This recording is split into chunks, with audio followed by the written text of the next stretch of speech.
ready to watch a video. Really? What? Oh, just some scary movie. You like scary movies? Uh-huh. What's your favorite scary movie? These sick fucks, you've seen one too many, bro. I said, don't you blame the movies! Movies don't create psychos! Movies make psychos more creative! Hello, horror hounds, and welcome to the It Slays podcast. I'm Rowan. It's Exilia, as always. And this is Michael. And we are on another bonus episode. What month is this? May. The May fan poll pick. How dare you? This is the Taurus season pick. Yeah, this is our birthday season. Yeah, I was going to say, not only is it the fan poll pick, but it is Mike's birthday today when this episode releases. Happy birthday to me and Grace Jones. Happy birthday, Mike. Me and Grace Jones, yes. And yeah, this I mean, all the best May birthdays are Taurus and not Gemini. I feel so... Burn! Burn. Whatever, guys. Team Gemini all the way. No, listen, I will admit I'm technically a Taurus, but I'm on the cusp of Gemini, which is why we get along so well, obviously. I'm a cuspy Taurus Gemini. I'm a Tauramini, Morris, Joris, Jim Morris. Okay, I suck at portmanteaus, so let's just move on. I'm also a cusp, but obviously not in May. So, and that's why me and Mike get along. It is. Us cuspy cunts have to stick together. I think people on the cusp are, like, both the worst and best people alive. Oh my god, that's obviously a compliment. Like, it's, Obviously.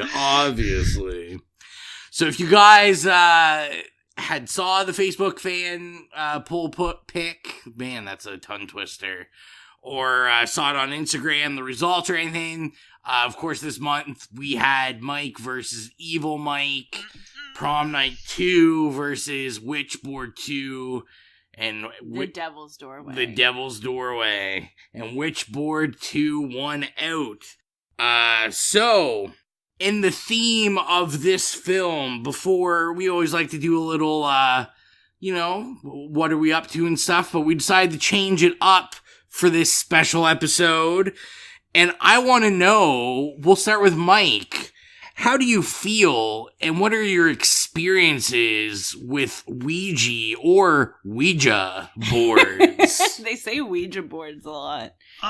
Well, I have a storied history with Ouija boards.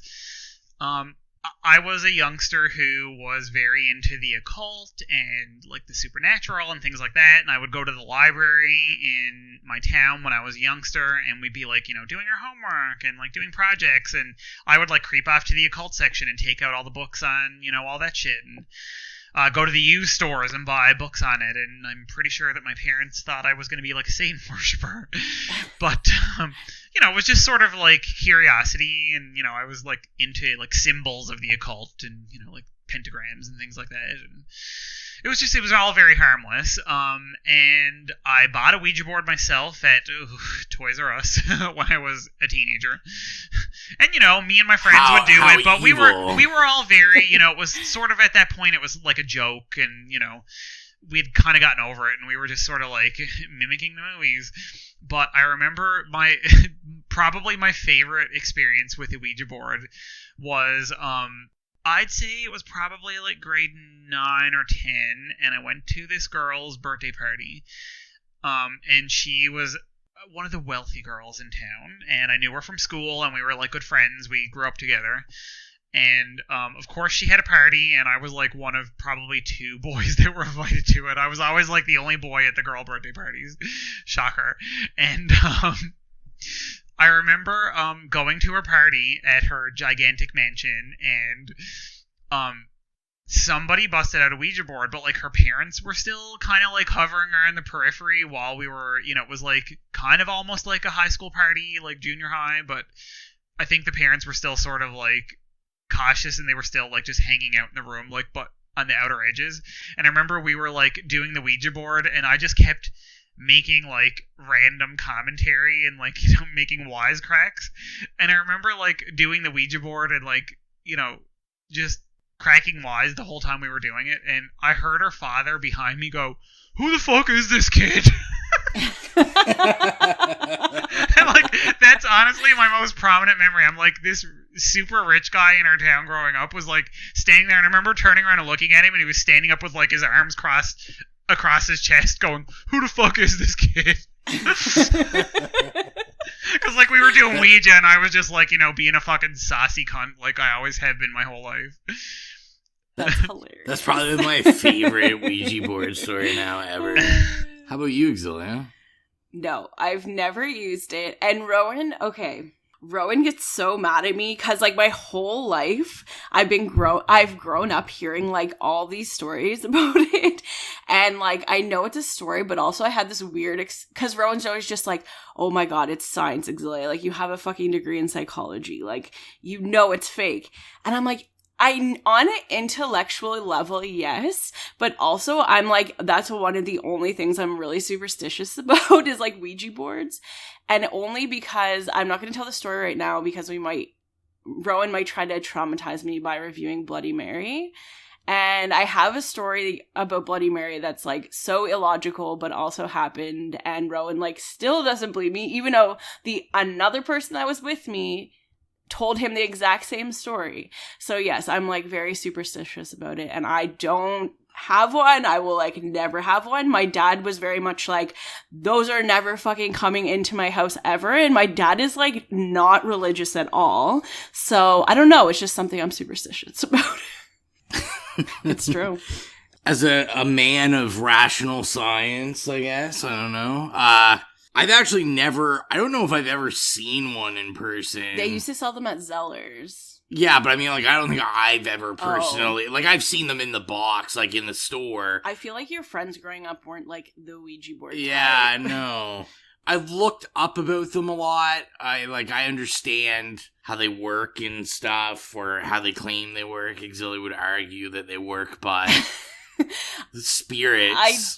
That's not what I'm arguing. I will tell you, I have copious experience with them, and they work by me pushing it around and saying whatever stupid thing I want to freak my friends out with. That's, like I said, I know exactly how they work. It's just something about it that I'm not taking the chance. That's really what it's about. I'm not opening up that You do not want to crack the devil's doorway.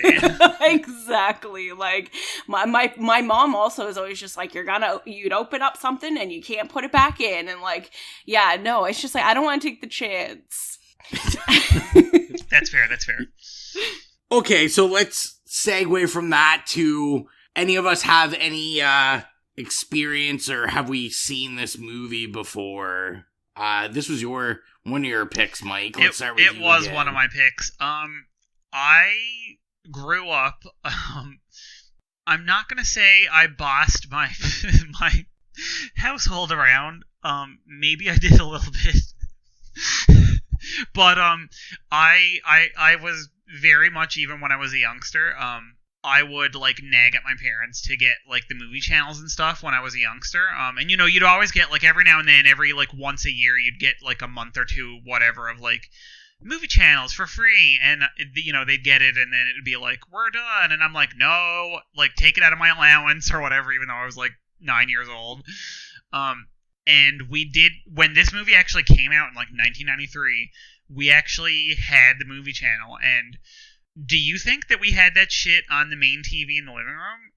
No. Because I was the boss of the cable, I took the movie channel receiver down in my bedroom, even though I was a youngster, and put it on my TV. Because no one in my family cared about the movie channel. It was like I convinced them to get it, essentially, for me, and I think they knew that. Anyway, so I'd have it in my bedroom, and frankly, I took the family VCR in my bedroom, and I would just, like, set the VCR up and tape off movies. And one of the ones that I taped off ended up being this one, when it first came out in 1993, like, for fucking ever ago. And so I probably watched it, like, I'm sure a dozen times over the years, because I had it taped off. And yeah, so I mean, you know, at the time I loved it.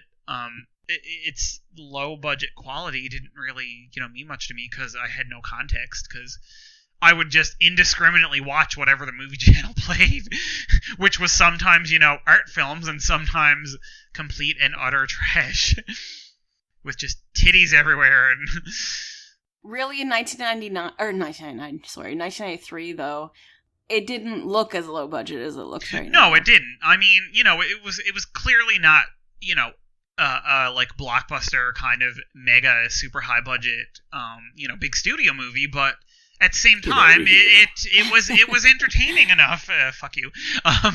It was entertaining enough. You know, especially to somebody like me who was like I said, as a child, like really morbidly fascinated with like the occult and stuff. That it really appealed to me, and I loved, when I was a youngster, I loved drawing and art and stuff. So like that. This was sort of like the perfect storm, because I was like, oh, you know, like she's cool, she's an artist, and she loves drawing and painting and stuff, and like me too, and I'd love to live in a loft and find a Ouija board and have its hand come and like choke me out. And anyway, I'm sure that's like foreshadowing for down the road, but anyway. Sorry. I was gonna say, I have seen the cover to it before. Oh, it's iconic. It's iconic. Yeah, but I've never seen it. I haven't seen any of the series. And I can't even say I've overly heard of it, other than, like, I know once I knew we were doing this and I saw the cover, I was like, oh yeah, I've seen this cover a bunch, but I wasn't familiar with the series. Yeah, the cover of the second one is pretty iconic, of, like, you know, the VHS, movie, like, independent movie store era, because, you know, it's like, you'd always see it, like, you know, in the horror section. And the first one in the series, which is actually, like, pretty good and has a couple of, you know, relatively respectable actors in it.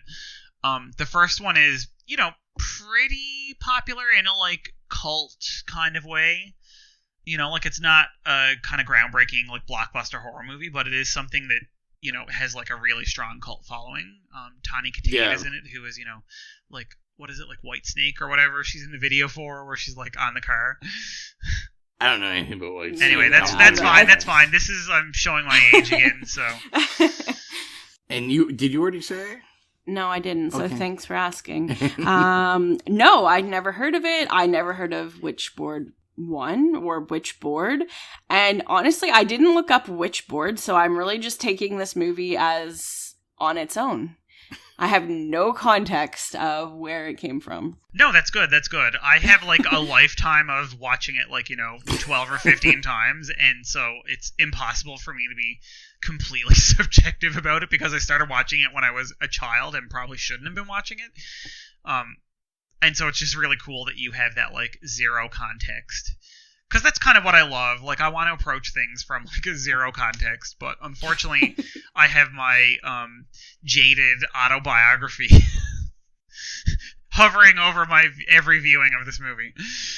Well, with that, as I have been talking about and said, the movie is Witchboard 2 from 1993, so we will get into the trailer and we'll be right back. Some secrets should never be learned. Some borders should never be crossed. Some games Are you here? should never be played. Witchboard 2, in a place of unholy refuge. You're obsessed with that Ouija board. Where a game has evil powers. What's happening to you, Paige? I just got tired of. A mystery has forbidden secrets. And one soul Could you find out how she died? has taken another. Discover the horror of Witchboard 2. No door will hide you. No weapon will save you. Who's there? Not even death You open a door, and the spirits can step through. will free you. Brace yourself for a journey into the future What the hell do you want from me? of fear. You can't kill me. I'm already dead. Witchboard 2.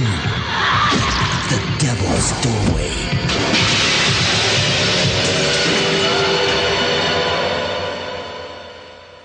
So that was the trailer, and we're going to try to return to something we kind of left you guys in the cold after 2 episodes about, is to give you the quick IMDb plot summary. So if you watch this and you were like, what did I just watch? We can kind of give you in 3 sentences what the film is about.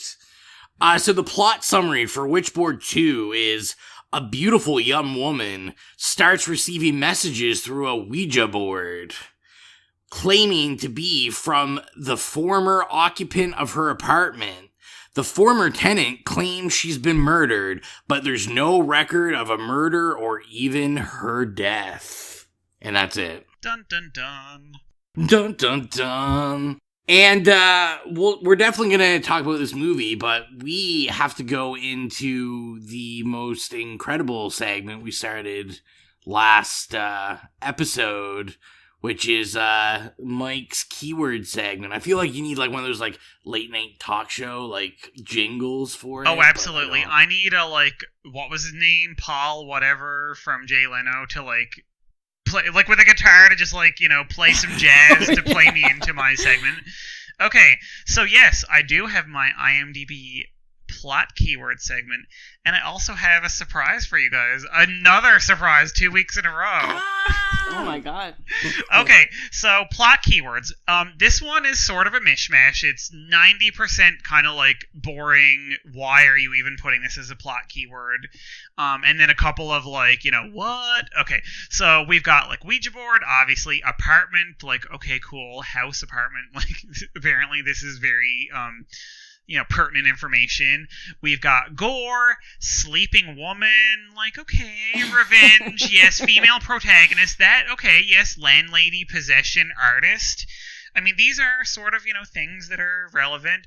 Female nudity, okay, like, yes, fair enough. Part of a trilogy, evil spirit, supernatural, independent film, yes. White panties. I don't even remember there being white panties, but I'm sure that according to this person, there were white panties. Number in title, and again, my favorite, which was again the same as last week's, apostrophe in title. But I'm just going to call your attention to the fact that Witchboard 2 does not have an apostrophe in the title. Oh, do they mean the Devil's Doorway though? Oh yes, okay, never mind. I stand corrected. I want to know I want to meet the guy that, like, when he's looking up what movies to watch, he puts in white panties, sleeping girl, and apostrophe in the title. I will not rest until I watch every movie with an apostrophe in the title.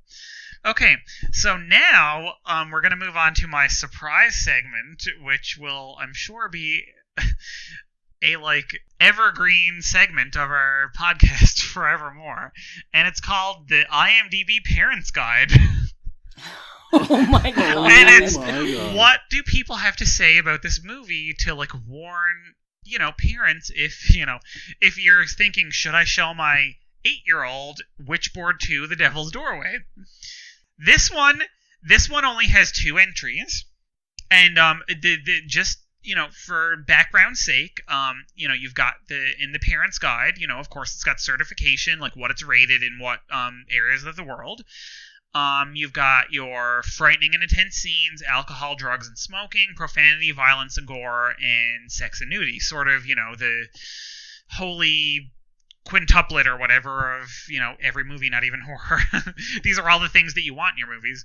So we actually have a weird absence in most, including violence and gore and profanity, of any parental advisories in Witchboard 2 on IMDb, but we do have a couple of good ones in sex and nudity.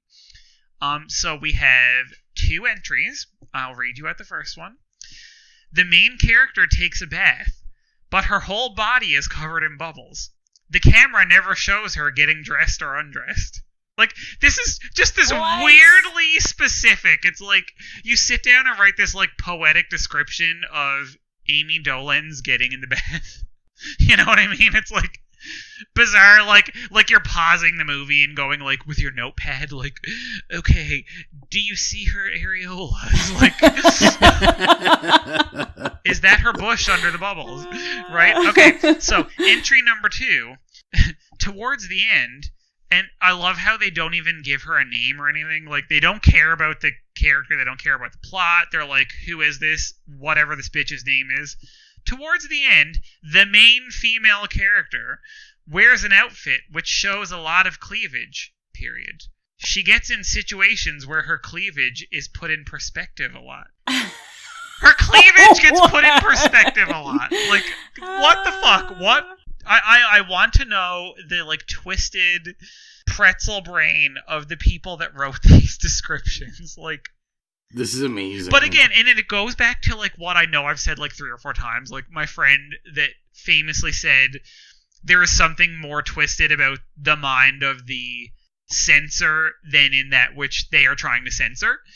Like, the people that are writing this, that are looking for things to, like, censor or call out, like, they are truly the twisted people in this universe.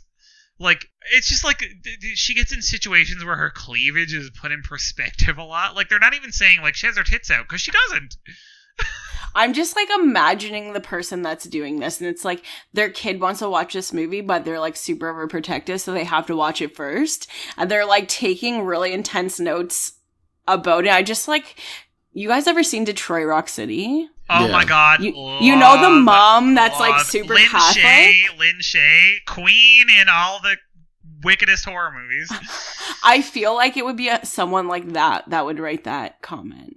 She's the mom in Dead End. Yeah, she is. Yeah. And I she's feel like in a character Ouija like that. and like The Conjuring. She's in everything. Like Lynn Shay, literal queen. I love you. Please be my best friend.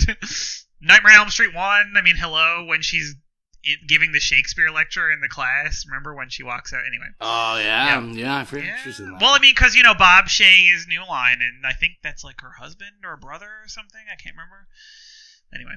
I just feel like that super religious, like, just like her specifically, I feel like that's like a parent that would. Well, yes, and it's funny that you say super religious, because, like, this is clearly, I mean, listen, I am a Freudian, I am deeply into like psychoanalytic theory and criticism and deconstruction, and god damn it, I look at this shit and I go, this 2 sentences that this person wrote is just literally the product of their like psychosexual repression like bubbling up and coming out. It's true. On IMDb. Like, they are so fucking repressed. It's like her heaving, sweating cleavage is put in perspective, and it's like, bitch, what are you talking about? Like, this is someone wearing, like, a sports bra and, like, granny panties. Like, not even a sports bra. That implies, like, activity. And I kind of get where they're coming from, because when we were watching it, like, all I thought about is, like, I feel like I'm 12 and I'm watching like a late night show on Showcase. Like, this is a movie out of a segment of like Red Shoe Diaries or something. Like, the quality of it. Oh, it was just 100%. like, I think there's the quality really of it. And I was just like, everyone's just kind of like they're not great actors whatsoever. And it's just like, yeah, I felt like it was some late night television. But that's it. Like, that's literally this era. Like, that everything, like, when it kind of cuts across this like huge swath of like cinema. You've got your like Skinamax shit where it's like late night, Red Shoe Diaries, like you said, shit like that. Then you've got all your like, this was the like apex of like, shitty erotic thrillers, and then same thing with like cheap horror and shit like that. And it's like literally that's what it is. It's this cheap, Cinemax late night cable fucking movie, right? Like, they banged it out. I was trying to figure out, I watched it with my friend, holler, Andrea Gardner, shout out, love her. She gave me a couple of really good quotes, which I'll say later on in the podcast. But we watched it together, and we were like, this was definitely shot like on location in their like backyard in LA. You know what I mean? Like, it's so Cinemax, like, let's just hire these like D-list actors and just, shoot it wherever the fuck, the boom operators aunt has a fucking warehouse that they can rent out for like 2 or 3 days. Honestly, I didn't think it was really risque. I don't know. Well, I don't mean it was risque. I was just just mean that like style. the quality of it. I mean, it was 1993. I think it was just the quality of like, not just the quality of the look, but the quality of acting. It was like, Yeah. I'm like, these guys. Well, definitely... didn't Mike say it was straight to video? Yeah, it was definitely straight to video. No, it wasn't. It wasn't. Oh, it was not. I'll talk about that later. Oh. But no, it was not. So that's even scarier. Yeah, that is scary. This is like normally right up my alley. Like, this is definitely the kind of movie I usually like. I like to watch. I like them absolutely low budget as possible and terrible, because I always think you get some of the best kind of creative stuff out of that, and you know, kind of fun, so bad it's funny situation. Like, I really enjoyed when we're like first introduced to the Jonas character. A, that's a tough mustache, and B, the first thing I noticed was, I don't know if they just were too cheap, but they didn't buy him a tool belt. So he just had all those pouches hanging from his, like, pants, the inside of his pants. And it was, like, tugging his pants down. And I thought that was hilarious. I didn't notice that. It was just, like, little things like that I... Oh, yes. And his mustache, I'm glad you brought it up, was spectacularly awful. It was like half of it was doing one thing and half of it was doing another. He was definitely a interesting character. He was creepy. He was really creepy. But my thing is, was he creepier than Elaine, though? Elaine, I think most of my contention throughout the movie and my conversation with Exilia watching the movie was about Elaine. Because we had this setup of who Elaine was. She's like, like Jonas is like, oh, she's like stuck in the 60s.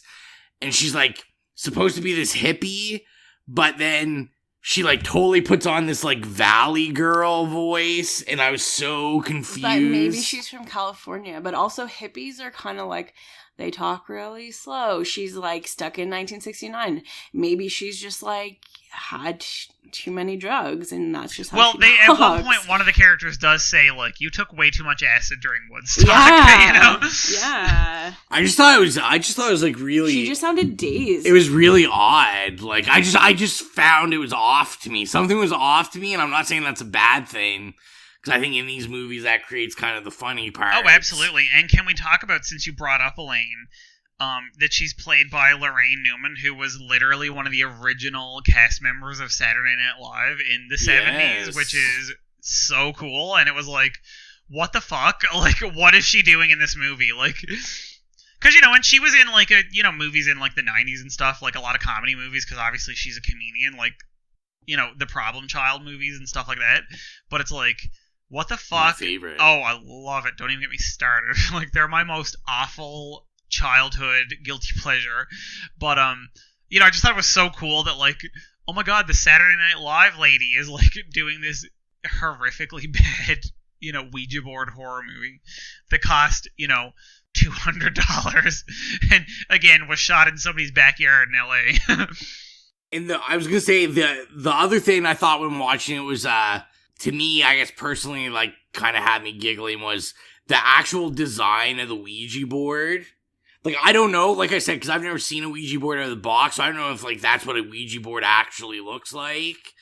But I was like, man, this Ouija board looks like every furniture print my mom had in the 90s. Well, the design is a little bit slightly more ornate than the commercially available Ouija boards, but I mean, you know, again, this is not supposed to look like something that they got from Toys R Us. It's supposed to look like, you know, an ancient, you know, like, oh, this has been passed down since the 50s or whatever, like, you know. The sun and the moons on it, like, my mom always had stuff that had that pattern on it. Oh my god, so what you're saying is that your family was hippies? I think, yeah. You know, just saying, I'm just drawing that a conclusion out of nowhere. I feel like your family might be full of hippies, and maybe Exilia's too. Never. Yeah, no, that was like a really, from what I know of your mom in the 90s, yeah. She was really into like alternative female bands and like I think maybe kind of like grungy-esque type thing and like L7. maybe a bit of a hippie. Yeah. You made my shit list. Another thing I loved was Russell's outfit.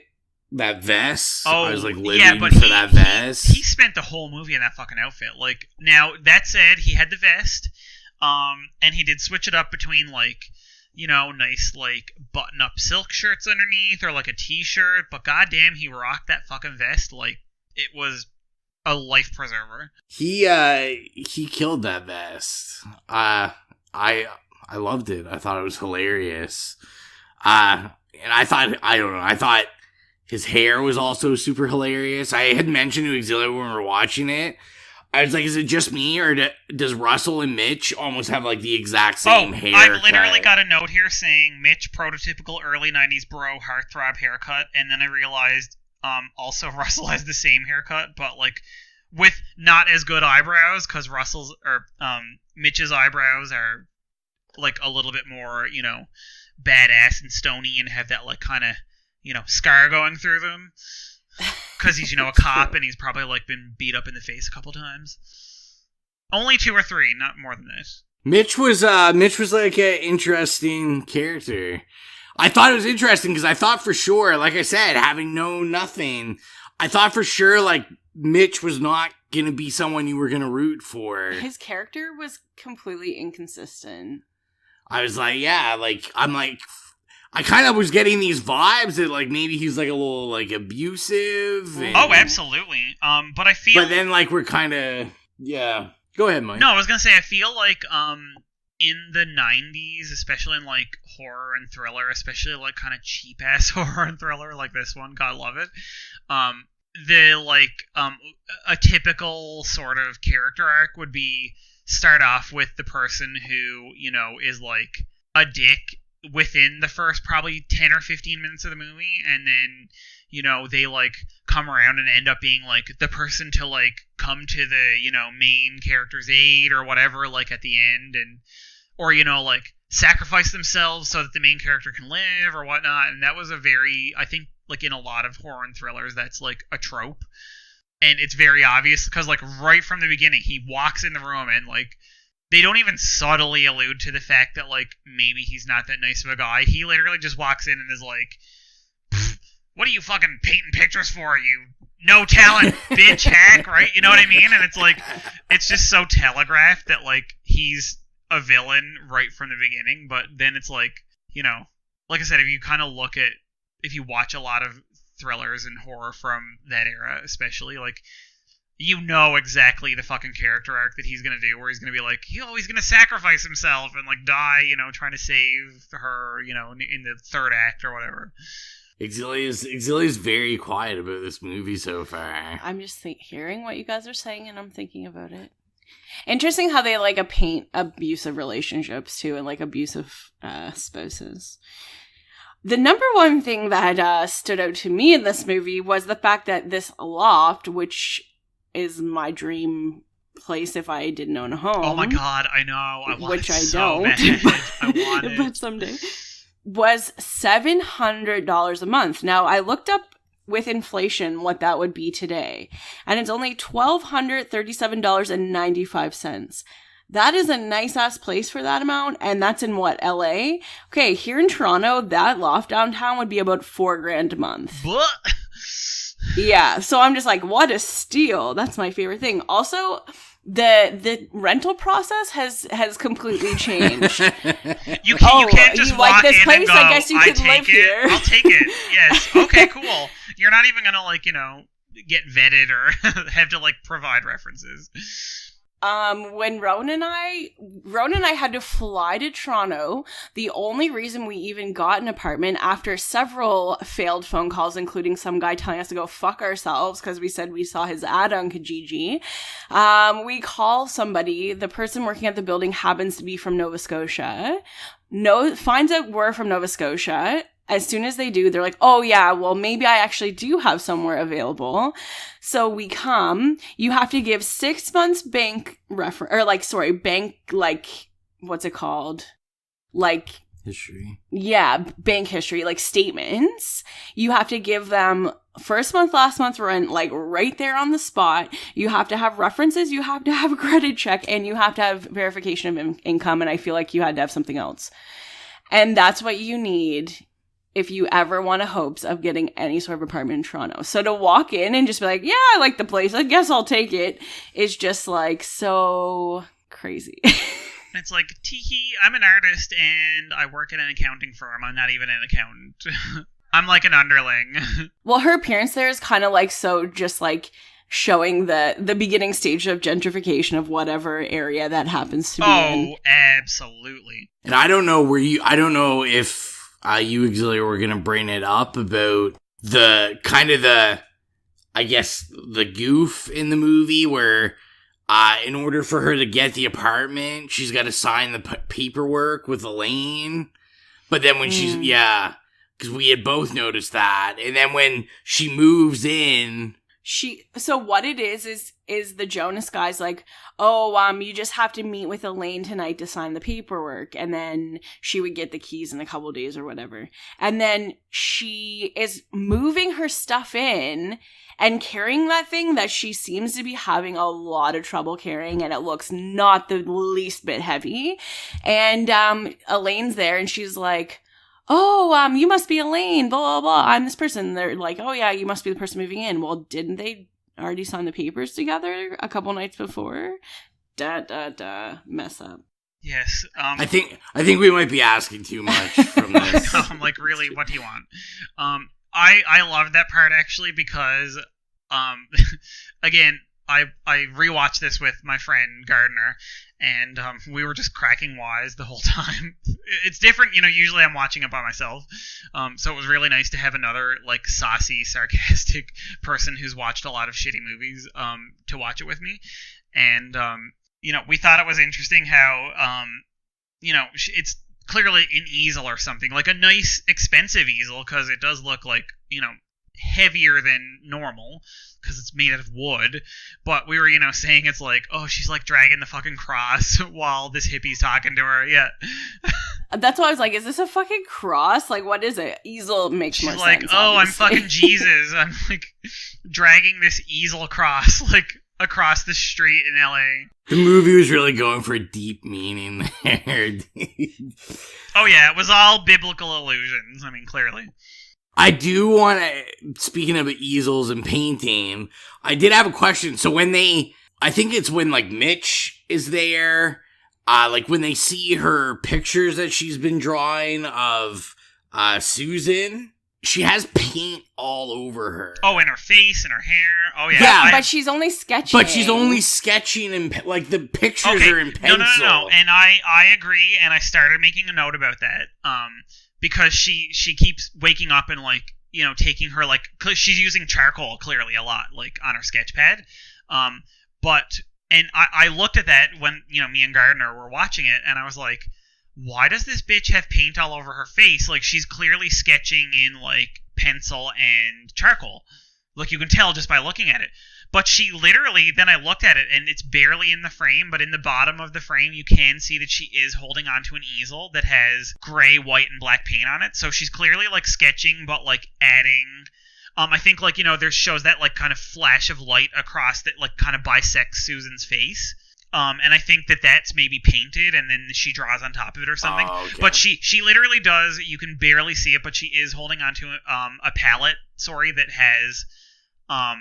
like grayscale and white and black paints on it. So I think she's doing mixed media in charcoal and, like, paint. So just, I agree. I had the same issue for a moment and then realized that she was indeed holding a paintbrush. So even if it was just an excuse to get her covered in paint because, somebody gets off, I'm sure somebody in the production was like, oh, I want to see this, like, cute blonde girl covered it with paint all over her face. Oh, yeah. I was going to say, she managed to get more paint on herself than on her canvas.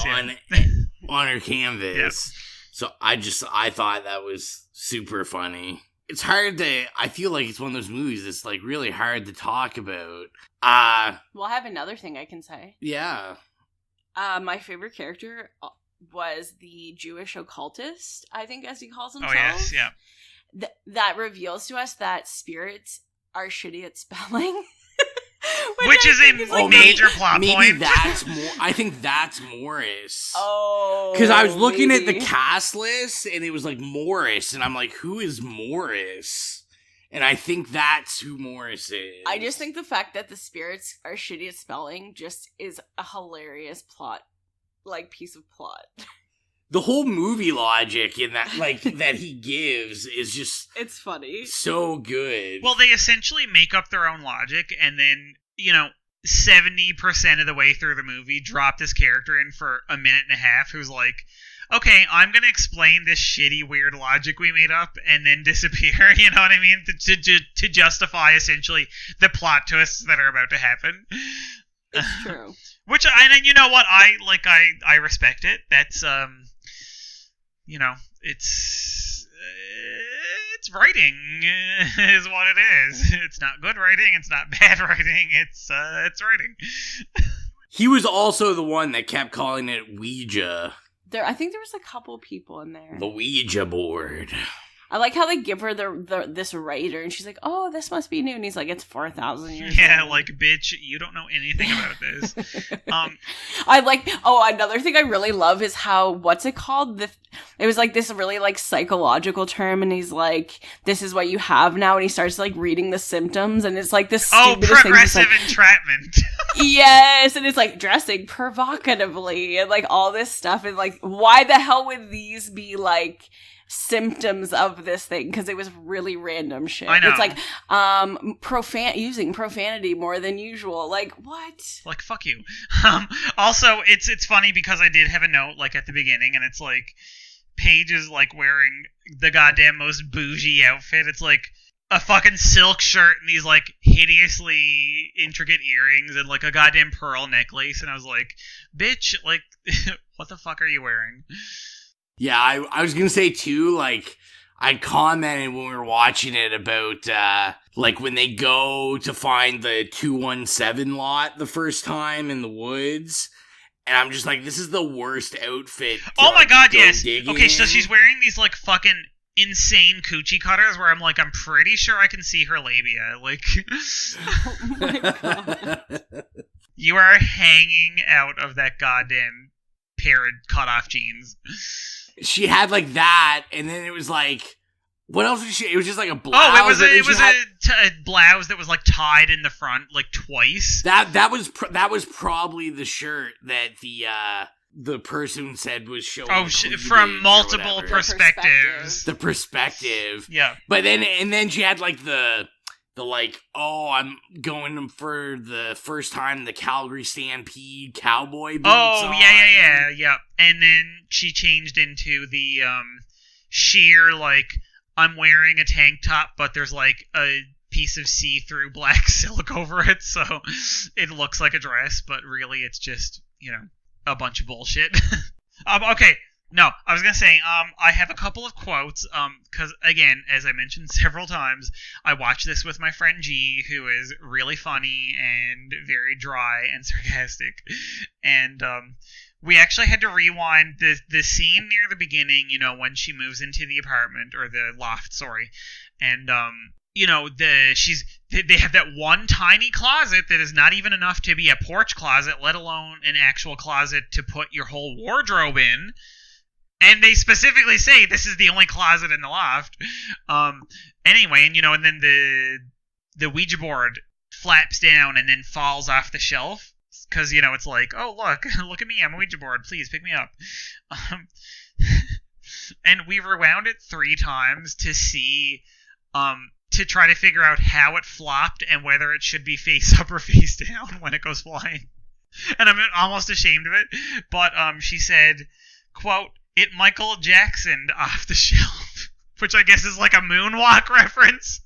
It like jumped backwards and still was standing up, and I just thought that was so funny. Like, I can just picture the like Ouija board being Michael Jackson and like, woohoo, and then like bouncing backwards off the shelf. And then, molesting a couple of youngsters. Oh. We took it there. Sorry. It had to be taken there. Yep. All I was going to say is I wanted to get serious for a second and talk about how the real hero of this film is Carla. Oh my god, Carla's eyebrows, her fucking pearls, her goddamn hairdo, her bitchy, don't fuck with me attitude, and the fact that then after it gets revealed that she was fucking Paige over, and good for her, she was a cutthroat bitch like she needed to be to get that goddamn CPA job, because, they're so hard to come by. She fucking disappears from the whole movie, and I'm like, where is Carla? Like, I need her to show up at the end and be like, oh, Paige, I'm so sorry. Like, I'm here to apologize. And then she gets murdered. Like, that didn't even happen. She just disappeared. So she acted like a total cunt and, like, completely fucked her over and looked spectacular doing it and was, like, 7 feet tall and, like, was, like, standing She over was Paige, really like, tall. Fuck you, bitch, like, come at me. And then, like, fucking disappeared. I'm like, it got to the point halfway through the movie where me and G were like, does she even have a job anymore? Like, she called in sick once and then never went back to work.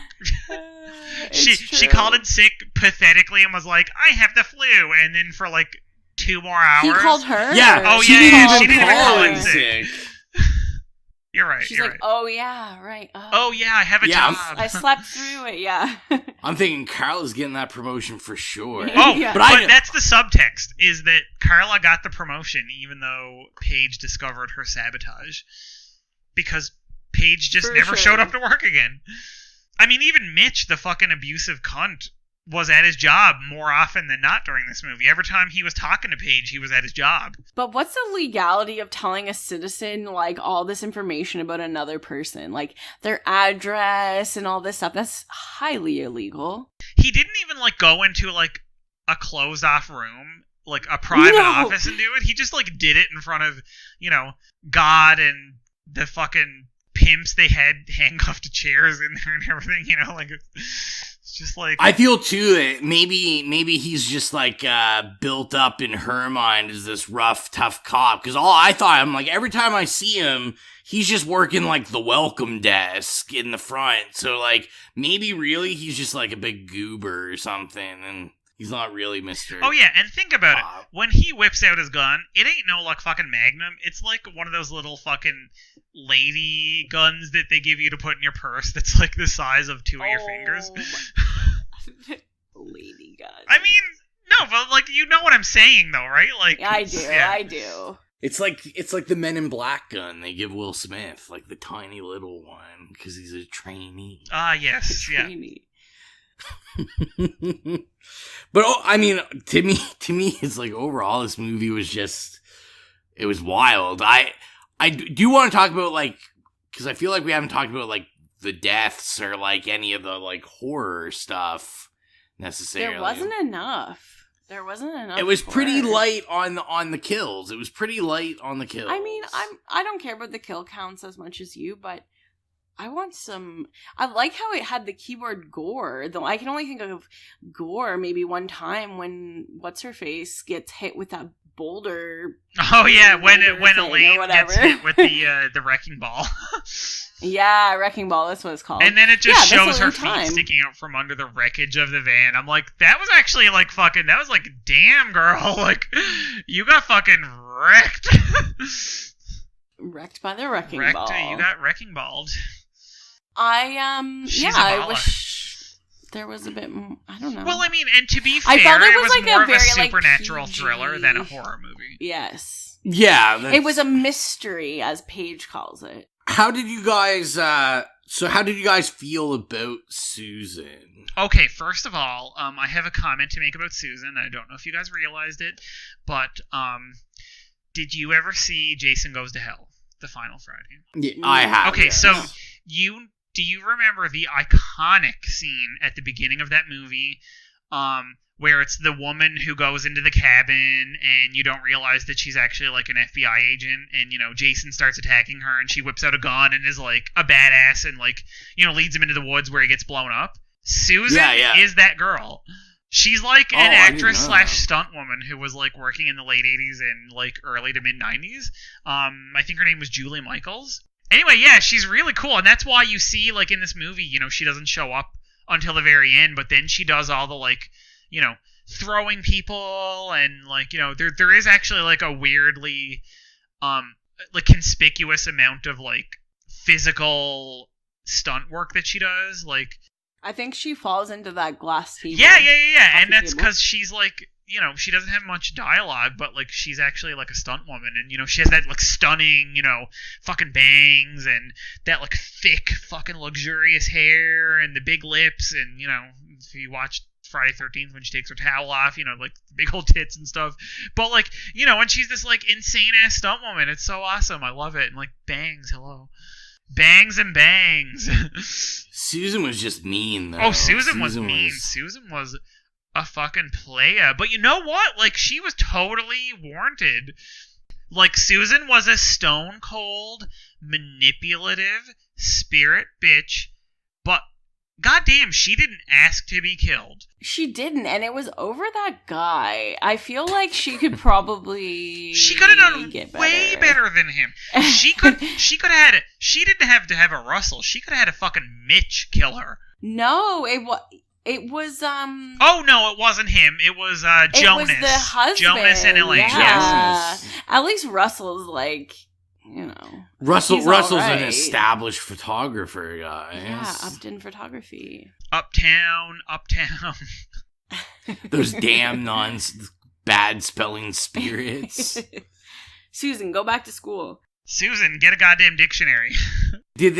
I will say this, while we watched it, Exilia did jump once. When did I Oh my god, I'll can't bet it was when remember. one of the phones rang really loud. Because that's when my friend Gardner jumped. I don't remember what it was, but I remember looking at Exilia and being like, I have to say that you jumped at this terrible movie. I can't remember what it was. It wasn't the phone, but I can't remember. Yeah, I can't remember what it was. Can I go back to Carla for 1 second?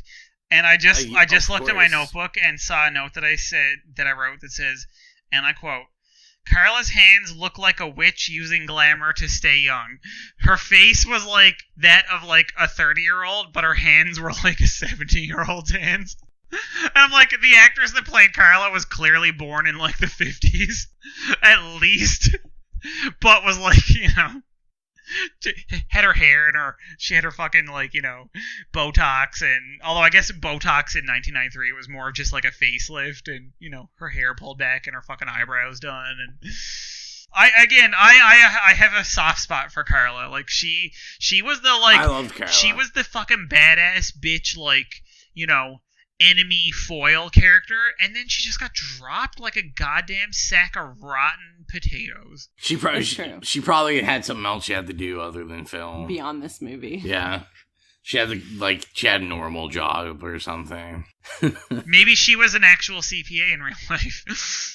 And she had to do the taxes for the fucking director of the movie.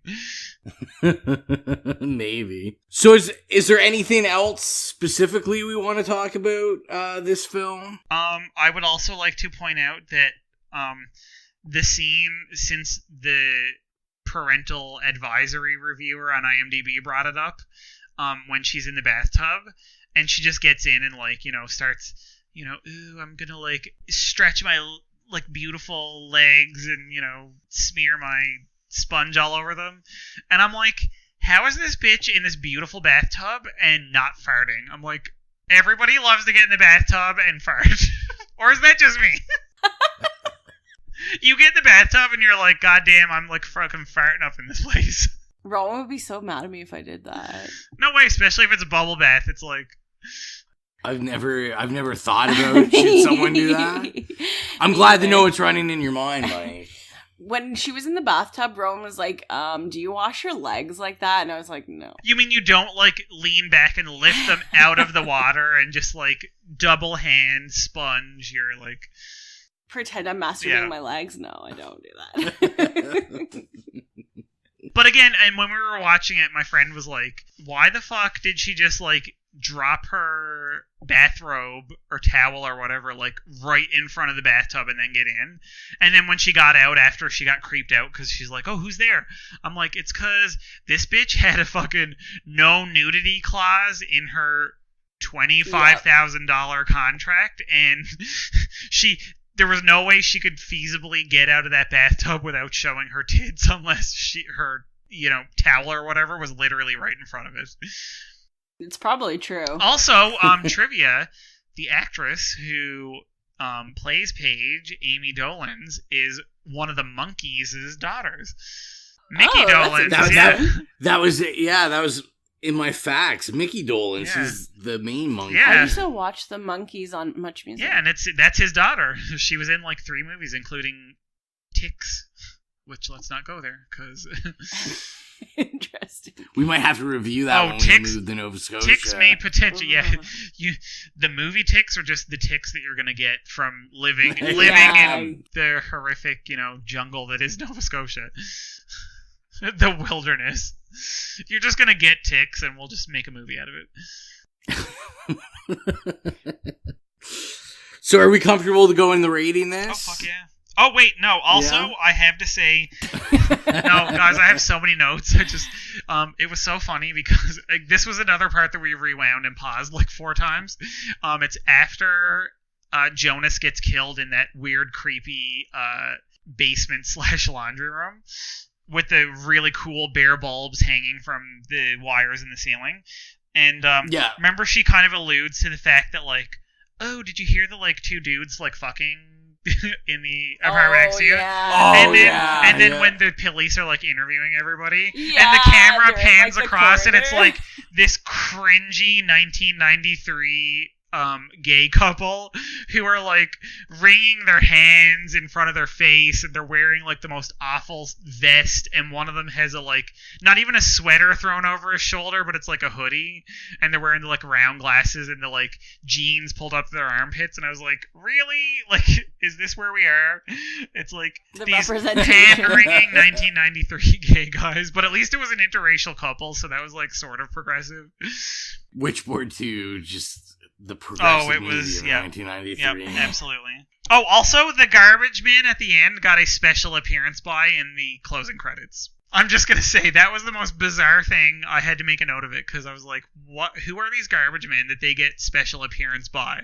Well, I didn't write it down for the facts, but the older garbage man... He was one of the stars of the original Witchboard, I had read. Oh, that makes sense. That would be why you're a special appearance by. Yeah, they gave him an appearance slot in this. Yes, because my friend asked me, she had never seen it before while we were watching it. And she said, does this, like, follow the first one? And I was like, I mean, the same guy directed it. Also, holler at Kevin S. Tenney, who directed several brilliant movies, including Night of the Demons, which is one of my favorite movies of all time. He's great. I mean, he was not given the budget on this, but, I think he did, like, a good job for a low-budget, like, Cinemax movie. But yeah, and I was like, no, this actually has nothing to do with the first one. It's just 2 movies that have a Ouija board as the central item, and that's it. That's it. It's like literally the most tenuous of connections.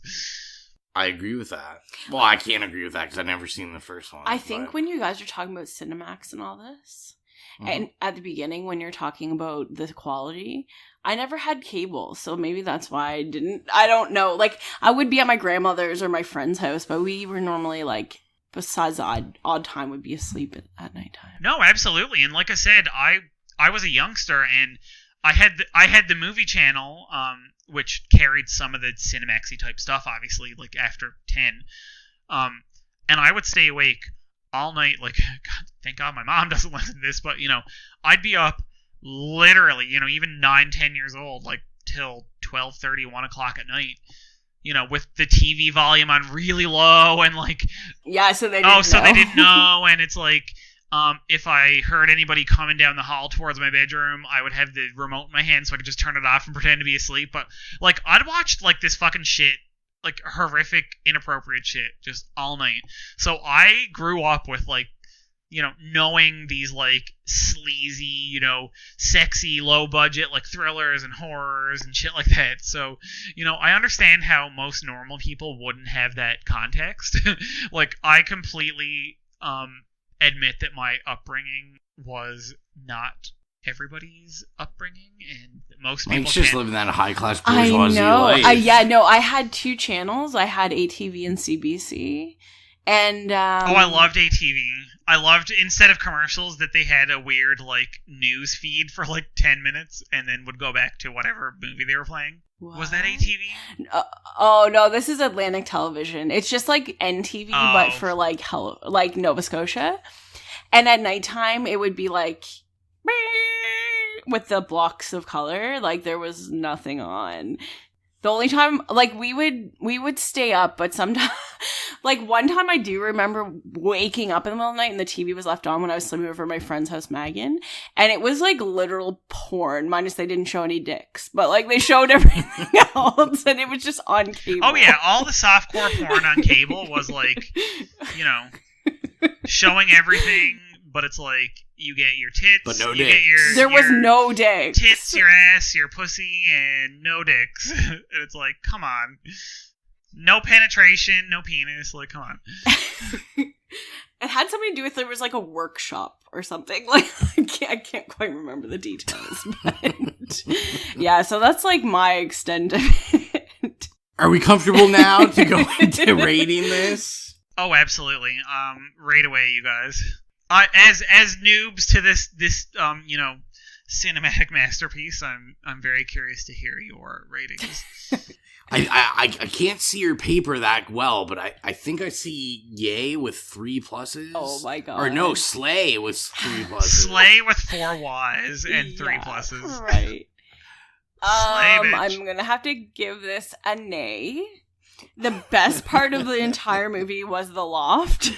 Oh, by the way, it says spacious loft.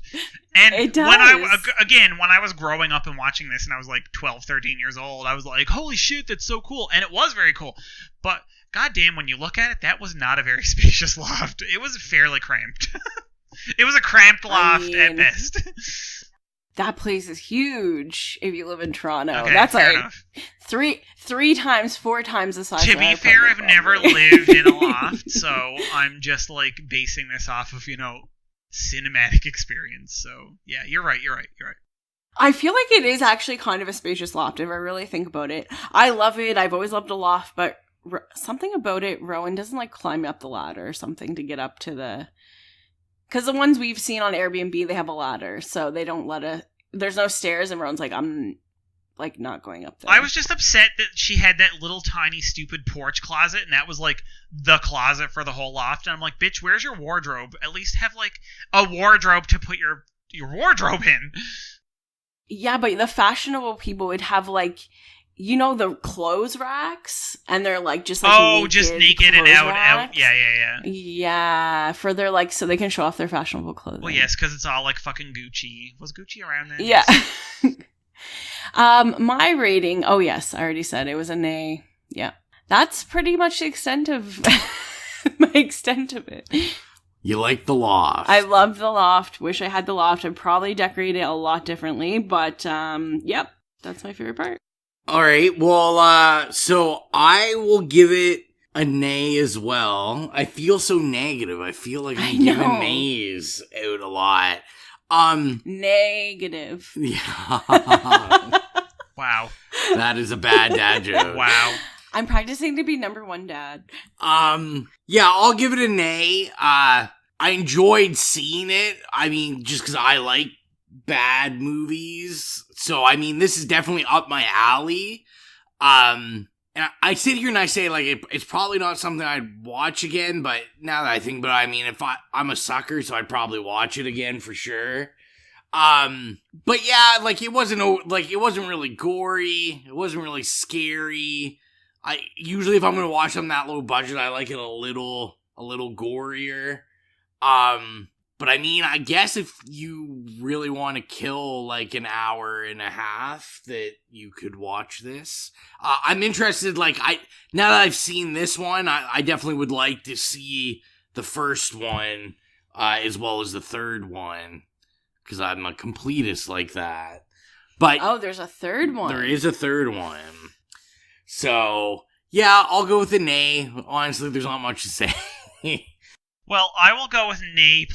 And I mean, listen, I clearly the theme of my poll was unnecessary part 2. So I was not going into this saying this is a fucking must see. But and it has nostalgic value. Obviously, I watched it when I was a youngster and I loved it then, and obviously, I went 15 years without watching it probably, and then when I rewatched it I was like, oh yeah, this is a lot worse than I remembered it. But at the same time, it gets an A+, because the plus is just all the, like, it's so emblematic of, like, a lot of 90s thrillers and horrors and, like, cheap like we said, like Cinemax type style movies where, like, it seems like it's going to be gory, but it's not, and it seems like it's going to be really sexy and have, like, lots of nudity and sex, and it actually doesn't. So it's sort of, like, shorts you of all the, like, scintillating, scandalous bits, but also tantalizing you with them because you think you're going to get them, but you don't, and, like, the artwork is very, like, ooh, look, she's in a negligee, and there's, like, a Ouija board choking her out, and it's like, ooh, is this breath control? But, but whatever, like I said, it's so 90s that, to me, it's sort of like a really cool time capsule of low-budget, late-night direct-to-video style thrillers and horrors that, it gets a plus for that. I think it's worth watching. I feel like you have nostalgia. Yeah, it's absolutely like you saw nostalgia. When you were young. Yeah. If I had watched it for the first time, I would have just, like, laughed my ass off the whole time. And I still do, because I think it's a very funny film in a lot of ways. Unintentionally funny, of course. But, I just think that it's worth watching just because it has, like, a lot of hallmarks of, like, what I'm going to call, like, Melrose Place style movies, where it's, like, the hair and the fucking shoulder pads and the fucking, stonewashed jeans pulled up your armpits and all that. And, it's just whatever, an A+. It's a garbage movie, and I know that, but, like, I mean, we're into garbage movies. That's why we do what we do. We like good horror movies, and we like garbage horror movies. I mean, it's like Pauline Kael said, if you don't like bad movies, then you don't like movies. I like that quote. It's the quote I live by. So, budget game. I think it's time. It's time for the budget game. Also, can I just say, I miss pickaxes as weapons. That was a very, like, 90s thing, and it never happens anymore. Really? That really... Yeah, because it was in My Bloody Valentine. Really brought me back to My Bloody Valentine. Exactly. I was like, it went in the 80s, and then, like, in the early 90s, I feel like there was a bit of a renaissance in the pickaxe, and then it just disappeared again. So let's do it. Budget game. How much do you think it cost? We'll start with Exilia this time, because last episode we started with Mike. $500,000. $500,000. And it exclusively went to rent on that apartment. Well, I'm going to say, since clearly that loft was owned by, like, somebody's fucking uncle who lives in Europe that worked on, craft services, they probably didn't pay that much for the apartment, but I still think they probably did, like, $3 or $4 million for the budget. Because they did get a monkey's daughter and a former Saturday Night Live queen from 30 years before. So, Exilia is the closest. What? But now, you were Why almost... would they have spent $4 million you were almost there. So, it cost $1.5 million. You were basically 500,000. Yours is only $1 million away. Yeah. He said 3 or 4 million. Yeah, $3 million is only one. In movie money, it's close. Okay. So... Surprised it was that much. Now, we'll talk about the gross. Now, I will say, this was very hard to get the numbers for. So, the gross is for US and Canada, because there's no other numbers for overseas. Probably just bad bookkeeping, really, back then. But what do you think the gross was for its theatrical release? Mike, you go first. Well, since I was clearly so off, I'm going to say $3 million. $3 million from Mike? Ish. 1 point... Give or take $0.4 million. $1.25 million. So Exilia is the closest She again. is totally looking at IMDb. I see her on Skype. Both of you were know miles it. away, though. Really? So the gross for North America was $168,000. Oh my god! It's not even like $500,000. What the fuck? I saw that opening weekend, it made $64,000. So $64,000 of that is its opening numbers. From what I could gather, what I read, because there's not a lot about this movie, a lot of the success of it was VHS. I was gonna say definitely home video, and I saw it on, like late night cable. Yes, I saw that mentioned as well, so people have seen it through those ways. So the series, like many others, just kind of built like this cult following, so people were buying it or watching it on VHS and the movie channels. So that's the budget game. So I figure we'll go to the facts. Some of the facts we already touched, because you already touched Mike. So like the director directed Night of the Demons. He did Night of the Demons remake as well with Shannon Elizabeth. And he also did Brain Dead. Love it. And we already brought up Lorraine Newman, Saturday Night Live member. And you were right. I don't know if you said you knew for a fact, but I think you said that you imagine. So Amy Dolenz did have a non-nudity clause. Oh my god, I just assumed from the way that scene was cut that she was like, I can't show my tits. So, his last name, is it Kevin Tenney, yeah. Tenney? In an interview, he said that the distributor came to him and said that they needed him to try to convince her to get rid of the non-nudity clause because they really didn't feel they were going to be able to sell the movie successfully internationally without there being nudity in it. And he just said he morally refused to do that. And he believes that that's why he actually wasn't asked to come back and direct the third one. Wow, it's like, I was a moral person. I had ethics, and I got fucked. That makes sense. That's Hollywood in a nutshell for you. When Rowan was doing acting, he had to say if he would be nude or what was it, you would have no shirt on or you'd have no pants on. Everyone's like, if they want to pay me a lot, not wear any clothes, whatever. If you want to pay me, I'm willing to take my clothes off for money. We all have a price. Yeah, that's right. Mine's not very much, apparently. The last fact I have that's probably one of the more interesting is, so the guy that played Russell, John Gattens, has actually done pretty well for himself. He looks kind of familiar. He may look familiar, because I had brought it up while we were watching it, who he looked like. So he was the star of Leprechaun 3 in Leprechaun 3. Is that the Las Vegas one? The Las Vegas one. He also starred in Pumpkinhead 2. And then that's pretty much all his noteworthy as an actor, but he's very well known as a screenwriter. He wrote Coach Carter. He wrote Real Steel. He wrote Need for Speed. He wrote Kong, Skull Island. He wrote the remake of Power Rangers. Nice. And he also wrote Flight, which he won Denzel Washington.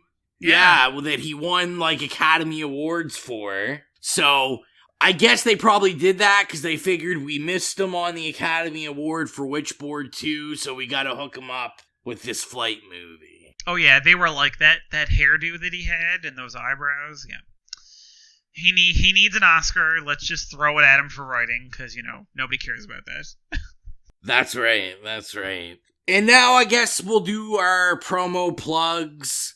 As always, follow us on social media at It Slays Podcast on Twitter. I don't know why I said it like that. Twitter. Facebook, Instagram. I said I think I'm going to also start a Tumblr that isn't the essay Tumblr, but just the It Slays Tumblr. Yeah, pictures and shit like that. Pictures and stuff like that. And now that Tumblr is being bought back by Pornhub, we can actually put some, like, nice nudies on there. That's Holla. right. There's no non-nudity clause in our stuff. Also, Spotify. Make sure to follow us on Spotify. It Slays Podcasts. We're on iTunes as well. Also, remember to give us a rate and review. We appreciate everyone that has rated us so far, but we haven't got any actual text reviews, and that's what I'm looking forward to the most. So, do that for us. And also, just comment in general on the social media, because we want to talk to you guys. So, make sure you're commenting on Instagram, and let us know, you know, such as this review, Witchboard 2, like, let us know on Instagram. Did you like it? Would you give it a nay, yay, or slay? We want to hear your opinions, and let's talk about the glory that is the Devil's Doorway. Also, we should announce the next episode, which, so you're hearing this on Mike's birthday, and this was Mike's pick. The next episode is my first pick.